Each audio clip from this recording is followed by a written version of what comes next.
welcome. Thanks for coming along today to chat all about CMO. There is a lot of people here. It's clearly an interesting topic. So it's been a big year for this job role. We've had numerous high-profile CMOs leaving their jobs. I feel like I write more about CMOs leaving their jobs than anything else right now. So today we're going to talk about what it means to be a modern CMO and to stay a modern CMO as well, given that this tenure is shrinking and shrinking by every passing month, it seems. So I'm just going to ask the panel to introduce themselves, who you are, what do you do, and yeah, we'll start with you, Janine. All right, and I'll add in how long I've been at Zoom, because I think we're above the norm. Janine Pelosi, I am the CMO of Zoom Video Communications, and I have been with the company for almost 5 years. So I had the privilege to come in and start the marketing function and grow with the company. Cool, and Zoom is a video communications platform. Wonderful stuff. Cool. Tom. Hi, I'm Tom Klein. I'm the CMO of MailChimp. We're a marketing platform. I've been at MailChimp for about 4.5 years. Great stuff. Hi, I'm Meagen Eisenberg. I was at MongoDB for 4 years as their CMO and took them public, and now I am at TripActions. I've been there about 10 months, and we are a business travel platform. Some of you I see as customers actually traveled to Web Summit on TripActions, so thank you. Great stuff. Cool. So let's start with this idea of a modern CMO and the skills that they really need. Janine, obviously, you've been moving around lately, 10 months in the new role. What do you think in terms of the knowledge and the skills that are really important to this role right now? Yeah, I think at the highest level, you're balancing art and science. When you talk to CEOs and what they're looking for, and when you talk, I think, to marketers, there's 3 main functions that you have to either have one of those pillars expertise, or you need to be able to hire, and that's product marketing at the core, that's brand marketing, and then demand gen. And I think it's a myth to think that one person can have all of those skills. Maybe you can have 2, but you usually you came up one pillar. And so you just need to be able to hire really well to supplement maybe your not your strength, and continually learn. It's a very ever-evolving field with a lot of technology, and I think that if you want to stay in your job a long time, you need to keep learning and hiring and building your skill set. Great stuff. I mean, Tom, that idea of learning, where are you learning from? What are you reading? Who are you speaking to? What kind of resources do you have to make sure that you're always on top of your game? Yeah, I think our peer set is a really good set. I just went to a conference about a month ago, and there was 80 CMOs, and the amount of knowledge, at the end we went around and gave our top 3 tips, and they wrote it all down and we shared it, but certainly your peers, VPs of marketing, conferences. Every time I go to a conference, I meet with the CMO and I learn. Actually, we were talking backstage, they do amazing work on out of home. So I was like, tell me about that. I want to learn how you do that, how you're everywhere. And so just right now, I learned a ton in the walk over here. Because it was quite a long walk. Yeah, exactly. I was going to say, I feel like it's important to, I find it helpful to just geek out on marketing, right? You can say that I'm in this role because I love this role and I love marketing. So, the whole world is your oyster in terms of what you can and what you should learn. And so I find inspiration everywhere. And actually, because I'm marketing to marketers, right? We're a marketing platform. I have to say marketing a lot. It's helpful also to establish, I think some of the challenge a lot of times with when marketers talk about marketing, that's a lot of marketing, sorry. We need to describe it in terms of what does marketing actually do, right? And I find that it gets to your tenure question, which is like if you establish that marketing does these 3 big things, establish the offer, what is it that you're actually going to sell, allocate resources of people and money across acquiring, retaining, the channel, distribution, and pricing, and then actual communicating with prospects and customers. If you could just establish those 3 buckets as this is really what marketing is responsible for, and get alignment with your peers, that can go a long way to sort of establishing your foothold as what marketing is and also what you're supposed to be doing. Okay, cool. We'll come back to that, definitely that sell-in to the CEO and the board, etc. Yeah, and what do you think about education in particular? How are you keeping yourself Yeah, I mean, it's twofold. You need to be a lifelong learner. I mean, I think about myself as a sponge. Like, we're not going to know it all. And even if like you pretended like you got to that point, outside forces will change.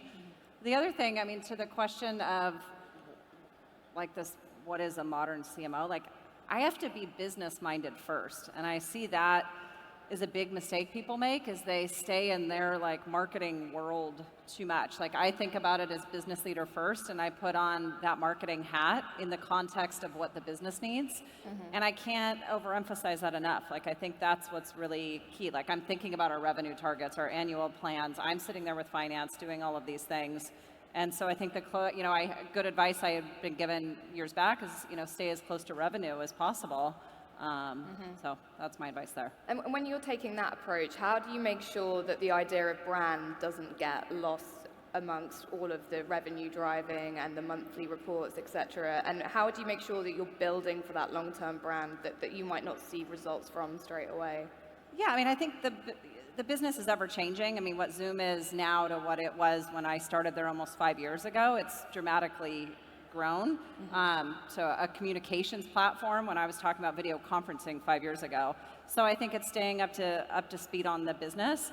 But then it's just, I think understanding that the role will constantly, like being okay with that, I think is something that you need to just kind of sit back and realize.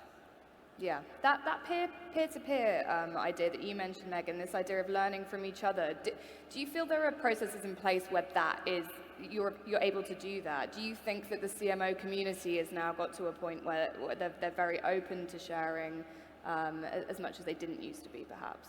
Yeah, I mean, I definitely think that there's, every CMO I've met I've always found them to be talking and willing to share, and I think we market we're marketing. And so I think a lot of us are very outgoing. So I think the model, if you take the time to do it, you'll definitely find folks that are curious and have questions. I get asked all the time to go for coffee or for lunch. I'll ask others for coffee or lunch. So I definitely think it's there. And I think that there's also a ton of knowledge out there, even in books. I mean, I just started reading Play Bigger. That was put out in 2015. It's so relevant for what I'm doing right now. Play Bigger. I know Play Chris. Bigger. Yes. Awesome.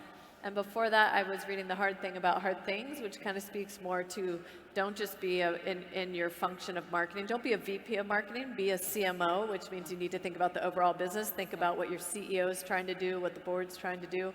And these kind of books are certainly making you think of another, some other part of the business. Okay, Yeah. That's really interesting. And do you think the management skills, the skill set that a CMO needs to have, are they vastly different from the skill set that a CEO has to have or a CFO has to have?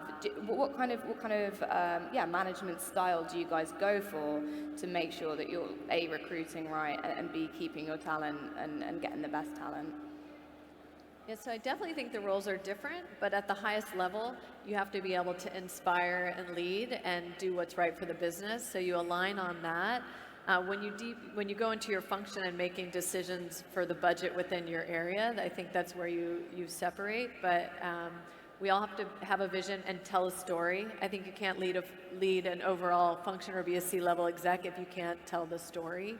And so all of us have to be able to have a vision, align on the vision, have vision for our functions, and execute on the strategy. Cool. Great. Tom, do you have any thoughts on that? I tend to think that what makes a comfortable CEO or CMO or really anyone would be proximity to the customer and the ability to empathize with who that customer is and what that customer is going through. And so ideally experience in the business of your business matters most. And so for example, for me, what's been very helpful in the role of CMO is to have a CEO who's focused on building a brand. Right, and we say it that way. We are a brand first, and that's helpful because otherwise, I think a lot of marketers find themselves in the position of trying to explain what marketing is. Cool stuff. I think it's important. So, if we're talking about a modern CMO, let's talk about what a modern CMO isn't. What is a traditional CMO? And I think Janine, you mentioned like it's important to still keep some of those traditional skills alive. Which ones do you need to carry with you, and which ones should you leave behind in the past now?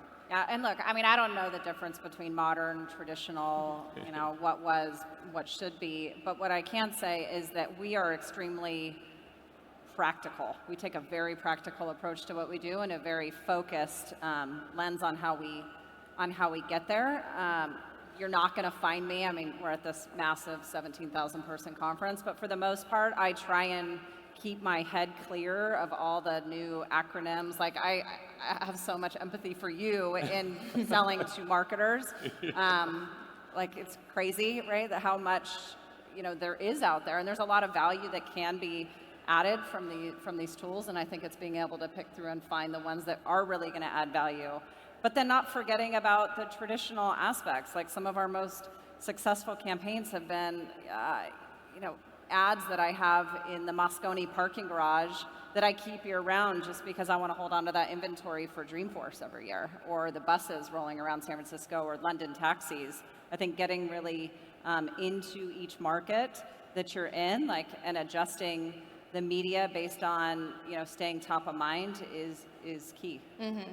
That's cool. And maybe, Meagen, you could speak a little bit more to that as like an international business functioning in lots of different countries. I mean, how are CMOs expected to handle all of that? Is it a case of keeping a broad knowledge across all markets, or is it a case of hiring really, really well in local markets? How have you approached that challenge there? So Chirp Actions went international about a year and a half ago, and a lot of it is hiring local talent and leaders that help you build the foundation. And there is a lot of localization work. There's understanding the customers and what they need from a product standpoint. And so the product marketing is involved to make sure you have the right product market fit and you're translating that back. I mean, ultimately you want to understand the customers in the different regions and then hire your team that's best to support that. And then the channels that you're going to go to market with are going to be a little bit different. We've certainly spent a lot of time on localizing the website, understanding how buyers and personas will buy. I think to your question around traditional versus modern, the one thing I think that stays the same is understanding the persona you're trying, whether it was 10 years ago or 15 years ago. And to the more modern, we are in an overstimulated, crazy marketplace, which I think 10 years ago, you had email, direct mail, advertising if you're a consumer, but now we have all these social channels and so many things that are distracting people, and so many more people that understand the internet and social media that you're competing against. So a modern CMO really needs to understand their buyer, what channels they're going to go to, and the most efficient way to get to them. Cool, wonderful stuff. So let's get to the tenure question, right? CMO is historically got the shortest tenure in the whole C-suite. I think it's down to about 43 months on average now that people stay in those roles. You guys all have jobs, touch wood. What do you think, I'm interested to hear your thoughts on that anyway. A lot of people think that it's an arbitrary figure. We shouldn't really be talking about how short it is, and that's just the nature of the job. But what are your thoughts on that? Why do you think people are leaving quite quickly and aren't staying for enough time to really make a mark? Janine, as someone that's been in the job for a while. Lots of ways to unpack that. One of the things we really pride ourselves on at Zoom is we have a extraordinarily low attrition rate in general. We also have a very flat organization. So I think it's something I know I'm in a role where I can have a voice. I help to drive our international strategies, what we do with our go-to-market, how we think about, lots of different aspects to the business. And I think if you can't have that voice and you can't really understand the impact of what you're doing, that's when I see whether it's a CMO or any individual contributor leave, is they're not connecting what they're doing day to day with the outcome of the business. Mm-hmm. And that requires a knowledge of data and... I think it requires being able to wear lots of different hats and stay motivated, right? I mean, if I'm not passionate about what I do, my team's going to feel that, right? And whether someone is asked to leave or whether they leave on their own and that tenure is short, I mean, I think there's just lots of different ways, lots of different contributing factors to why that happens. Mm-hmm. Tom, what are your thoughts on the tenure question? It's an interesting question. I feel like a lot of times the issue is that CMOs can, it's not possible to just sort of carve out a corner of communications and do that stuff and hope it's fine. I mean, fundamentally, I think if you're in marketing, you should be focused on aligning the capabilities and resources, really everything, all your money, all your people to win in the marketplace. Winning is what you're supposed to be focused on, and I think the CMOs that have problems with tenure aren't seen as really focused that way. Beyond that, I think it's important to say that probably whenever a company is facing any kind of difficulty, it's likely to look to trade out players just like sports teams do. Yep. So it's just sort of the name of the game, I guess. Yeah, and in those situations, is it a confidence problem? Is it a sell-in to the board problem? Like we spoke about Meagen before, how are you really pushing yourselves up there and proving your worth when a lot of the time things like brand building are very hard to prove an ROI on?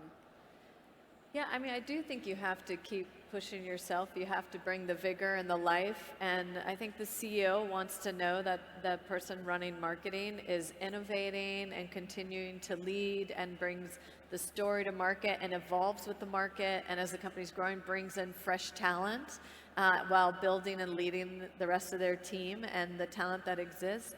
And I think that that's part of it. So we have to keep not reinventing ourselves, but gaining knowledge, learning, networking. As a company's getting bigger, some will think maybe you don't have the skill set to scale to the next stage. So being able to prove that you can learn fast, that you've got a network, that you see what's coming.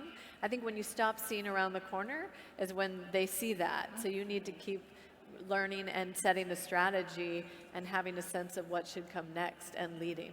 Cool, great. And where are you carving? Sorry, just one more thought on that, because Meagen made such a good point earlier around hiring subject matter expertise if you don't have it yourself. And I think a lot of people are afraid to do that. Like they have to feel like they miss the point that the success of your team, like you automatically get attached to that. And so, being able to stay in front of where the company is going to go in the next couple of years. I want to make sure that I can support Zoom. And so to do that, I need to make sure that I'm continuing to reinvent myself. And that might be with hiring strategic leaders on the team. Yeah, well, and in some cases, where the CMO has left, either of their own volition or, gone on to try new things outside the company, we've seen a split, and it's gone between a VP of marketing and a VP of performance, and that's the case of, I think, the likes of Uber, Lyft, a couple more have gone down that route. What's your impression of that strategy, getting two experts in performance and marketing, so one handles the big campaigns, the big branding, one handles the the daily, the weekly kind of revenues. That, I guess, is two experts, but do you think without that CMO role that they're kind of doomed to fail? Well, whether it's a CMO role or anything else, that's not the approach I would take. I mean, I think it's a dangerous proposition, to have a group of folks that their role is to be performance marketing, and that I'm a big believer that words matter. That automatically says that the other group isn't performance marketing, that their stuff is more loose or more gray. I, for example, don't use the term demand generation in what I do. Like I think about it as I do stuff to create demand and I do things to capture it. And everyone is responsible. At the end of the day, I need to be able to have a conversation with our CFO that says, you give me $1 and I'm going to give you back 2.5 in the next 30 days, in the next 12 months, and in the lifetime of a customer. And I think every leader on the team has to be able to say that. Right, so. I would say we probably have our view of that is we're actually trying to remove silos inside of marketing, right? We're very focused on thinking about who our customer segments are, and honestly, even beyond marketing, design, support, product, really everybody, and thinking about that, the end-to-end customer experience. What is it really like to be a customer? And if you add more silos, you just have more silos, right? It's actually more work to get it all to come together. And ultimately, I think we need to be worried about, what I say all the time is the customer experience belongs to the customer, right? They are having the experience, and you need to understand what that's like, right? Because the tendency can be, hey, I have all these specialists that are lined up, but they don't talk to each other. And it's really the customer that's going to suffer at the end. Yeah, I see that as the backup plan, that probably you couldn't find the right person to lead the function or the organization. You had two fairly strong candidates within their roles, but no potential one leader. And I do think it can lead to silos. I think when you go to launch a product, you need to make sure those two leaders are very well aligned and functioning. And it's not to say it can't work. I think it can work. But if I was a CEO, I'd want to turn to one lead that's setting the strategy and the vision. And I would want to know that they're commanding all those areas. And so I just think it's more overhead for the CEO as well. Yeah, and then you're not getting any battles for budget, essentially, either with one leader. Cool stuff. I'm just going to turn to some questions from the audience. In a high-growth business, which have been the key channels within marketing that you have focused on? All three of you based in the digital space, all pretty new brands. What do you think about that? Which channels are working best for all of you? I would speak to our website as the main one. Being able to there's a ton of traffic coming to the website, being able to capture that traffic and serve up content that they're actually looking for. So I would say the number one thing for high growth is your content, and if it's valid to the right persona, so you're not creating a lot of noise for your sales team, but that people are coming in, finding what they want, and you can go demo to them. Cool. We've done some really weird stuff, right? And some of it would be the podcast serial, right? So we I think we're all familiar with the MailChimp. MailChimp, exactly. MailChimp, yeah. So in 2014, what we found was it was important when you're actually focused on the small business market, you need to find, it's too big, right? How do I find more of a lighthouse target and use things like podcasts? How do we really find creative people in the wild efficiently? And it was podcasts, it was sponsorships, honestly. We're very productive. Now all the channels are good. Janine, I'm just going to ask you another question. Do you have any advice for CMOs in smaller companies or startup companies? Yes, I spend a lot of my time now, trying to help folks that were in the seat that I was in. I don't know that I'd go out and look for a CMO. I'd look for the person that's maybe one level below who is the, quote unquote leader in an organization. Find the person that, gets things done and see if they can be a leader that can grow with your organization. Sometimes they can, sometimes they can't, and then you need to adjust. But you need somebody that can roll up their sleeves and not just be thinking about who they're going to hire. Because to the point earlier, you bring in subject matter expertise. I think about, I'm there to be an advocate for the team. And obviously I have certain bents where I can pull from my experience, but I have to be able to lean on my team. You have to know who you're going to hire. And to do that, I couldn't have done my job well if I hadn't have done all those functions as I was growing in my career. Wonderful. Cool. I'm just going to close by asking you one honest question. When you read all these headlines about the CMO tenure dropping and your peers leaving their jobs or losing their jobs, how do you feel? Distraction. Get over it. Just keep going with your job. Yeah, I just stay, whether it's competition, anything like that, I just stay heads down and focus on what I can control, right? You can't control the stock price. You can't control what's, external factors. Focus on what you can control. I'm focused on my customers. Yeah. I didn't hear you. What did you say? I'm focused on my customers. Yes. Yeah, I do think it's probably, you're right, it's a distraction, and that, focusing on the business, focusing on your customers. Yeah. Great stuff. Cool. Thank you so much, guys. Enjoy the rest of your web summit. Thank you. Thank Thank you. you.